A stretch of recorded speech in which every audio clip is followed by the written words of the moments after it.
ಏಕಾಏಕಿ Swift car ಧಗಧಗ ಹೊತ್ತಿ ಉರಿದಿರುವಂತಹ ಘಟನೆ ನಡೆದಿದ್ದು ಧಾರವಾಡ ನಗರದ ಎಸ್ಬಿಐ ಬ್ಯಾಂಕ್ ಬಳಿ ಈ ಘಟನೆ ನಡೆದಿದೆ. ಧಗಧಗನೆ ಹೊತ್ತಿ ಉರಿದ ಕಾರು ಧಾರವಾಡ ನಗರದ ಎಸ್ಬಿಐ ಬ್ಯಾಂಕ್ ಬಳಿ ಈ ಘಟನೆ ಸಂಭವಿಸಿದ್ದು ಕೋರ್ಟ್ ವೃತ್ತದಿಂದ ಕೆಸಿಡಿ ಬಳಿ ಕಾರು ಹೊರಟಿರುತ್ತೆ. ಆ ಸಂದರ್ಭದಲ್ಲಿ ಈ ಘಟನೆ ಸಂಭವಿಸಿದ್ದು ಏಕಾಏಕಿ ಕಾರಿನ ಎಂಜಿನ್ನಲ್ಲಿ ಬೆಂಕಿ ಕಾಣಿಸಿಕೊಂಡಿದ್ದು ಅಳ್ನಾವರ ಪಟ್ಟಣದ ನಿಜಾಮುದ್ದೀನ್ ಎಂಬುವರಿಗೆ ಸೇರಿದ ಕಾರು ಇದಾಗಿದೆ.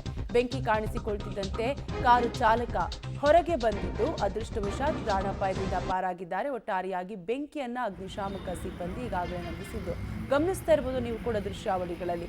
ಕಾರು ಯಾವ ರೀತಿಯಾಗಿ ಧಗಧಗ ಅಂತ ಹೊತ್ತಿ ಉರಿತಿದೆ ಅನ್ನುವಂತಹ ದೃಶ್ಯಾವಳಿಗಳನ್ನ ರಸ್ತೆಯಲ್ಲಿ ಏಕಾಏಕಿ ಕಾರಿನ ಎಂಜಿನ್ನಲ್ಲಿ ಬೆಂಕಿ ಕಾಣಿಸಿಕೊಂಡಿದ್ದೇ ಮೊದಲು, ಆನಂತರ ಕಂಪ್ಲೀಟ್ ಆಗಿ ಕಾರು ಬೆಂಕಿಯಿಂದ ಧಗಧಗಿಸುತ್ತಿರುವಂತಹ ದೃಶ್ಯವನ್ನ ಗಮನಿಸ್ತಾ ಇರಬಹುದು. ಅದೃಷ್ಟವಶಾತ್ ಕಾರಿನ ಚಾಲಕ ಕಾರಿನಿಂದ ಇಳಿದು ಪ್ರಾಣವನ್ನ ಉಳಿಸಿಕೊಂಡಿದ್ದಾನೆ.